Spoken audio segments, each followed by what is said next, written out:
The scream that ripped through the hallway wasn't loud. It couldn't be, not from a child who had never spoken a word in his life. But it was sharp enough to freeze every adult in the room. 10-year-old Ethan, son of billionaire CEO Marcus Hale, stood trembling, staring at the shattered remains of his communication tablet on the floor. It had slipped from his hands during a meltdown, hitting the marble tile with a sound that felt like the world cracking open. Marcus rushed forward, polished shoes clicking rapidly, his face tight with frustration, fear, and exhaustion. For a man used to solving global business crises in minutes, this, his own son trapped in silence, was the one battle he could never win. Employees scrambled out of the way. They weren't used to seeing the untouchable Marcus Hale look helpless. Everyone, except the janitor, Luis, with his gray uniform and cart of supplies, moved slowly down the hallway toward Ethan, as though completely unaffected by the frantic atmosphere. His gait was calm, steady, carrying something deeply grounding that contrasted with the tension in the air. "Don't," Marcus began, instinctively wanting to keep people away from his son when he was overstimulated. But Ethan had already turned toward the janitor. His small chest rose and fell like he was trying to breathe through a storm. Tears streaked his cheeks. His hands fluttered anxiously in the air, patterns only he understood. Luis knelt. "Hey, buddy," he said softly, with a warm, gravelly voice. Ethan stared at him, wide-eyed. Marcus exhaled warily. "He can't hear you," he muttered, more to himself than anyone.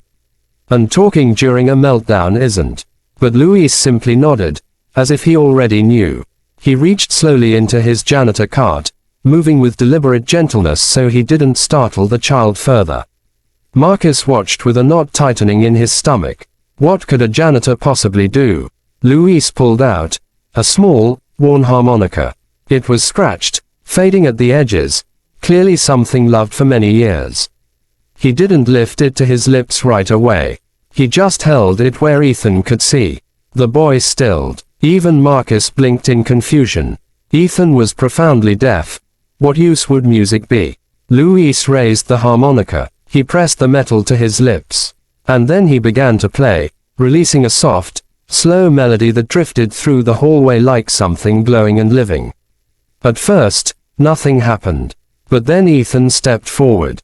One step, then another. His trembling eased. He tilted his head, eyes locked onto the harmonica, not as though he heard it, but as though he felt it. Luis shifted his angle, letting the air vibrate near Ethan's hands. The boy lifted his palms toward it. The faint vibrations danced through his skin. And something shifted. Something real. Marcus felt his throat tighten. Ethan's lips parted, just slightly, as though he wanted to shape a sound, to answer a call he could feel but not hear. Luis continued until Ethan's breathing slowed, his hands relaxed, his tears drying into streaks. When the song ended, Ethan did something he had never done for anyone outside his family. He reached out and hugged Luis. The entire hallway seemed to collectively inhale. Luis hugged him back, careful and protective. From that moment, everything changed. Marcus had tried everything before: speech therapists, behavioral specialists, high-end programs designed for children with hearing impairments. None of it had broken through the invisible wall around Ethan's world. But a janitor with a harmonica had reached him in seconds. The next day, Marcus found Luis in the staff cafeteria. Not in a private suite or executive office. Just the normal cafeteria, eating rice and vegetables from a simple plastic container. "You play beautifully," Marcus said awkwardly. He didn't usually initiate conversations, especially not with employees who weren't executives. "Yesterday, I've never seen Ethan calm that quickly." Luis nodded. It wasn't the song. It was the vibration. Kids like Ethan, they feel the world differently. Sometimes that's not a curse, but a doorway. A doorway. Luis gave a small smile. "My daughter was like your son." Marcus froze. "She passed a few years ago," Luis continued, voice steady but soft around the edges. "She loved music, couldn't hear a thing, but she could feel every note. It grounded her." helped her understand emotions she couldn't put in words, spoken or signed. "I'm sorry," Marcus said. It felt small, inadequate. "I carry this around," Louise tapped the harmonica, "because she taught me that sound isn't only for ears." Marcus swallowed. This man, this janitor, understood something he, with all his power and resources, did not. "Would you?" Marcus hesitated, unused to asking for help. "Would you work with Ethan? I'll pay whatever you." Louise held up a hand. "No extra pay. I'll help because someone once helped me." And that was how an unlikely friendship began, between a billionaire's son and the janitor everyone overlooked. At first, sessions were simple. Louise played gentle melodies while Ethan placed his hands on Louise's arm, chest, even the harmonica itself. The vibrations became a language all their own. Ethan's meltdowns decreased. His confidence grew. A few weeks later, Louise introduced something new. A wooden box drum, a djembe, a small steel tongue drum. Instruments that didn't just create sound. They created energy Ethan could feel. The boy's face lit up when he placed his palms on the drum's surface and felt the steady thump thump thump echo through him. He giggled, silent but full-bodied, when a vibration tickled his fingertips. Marcus began attending the sessions too. He sat in the corner, watching his son come alive, watching him connect in ways he'd never imagined possible.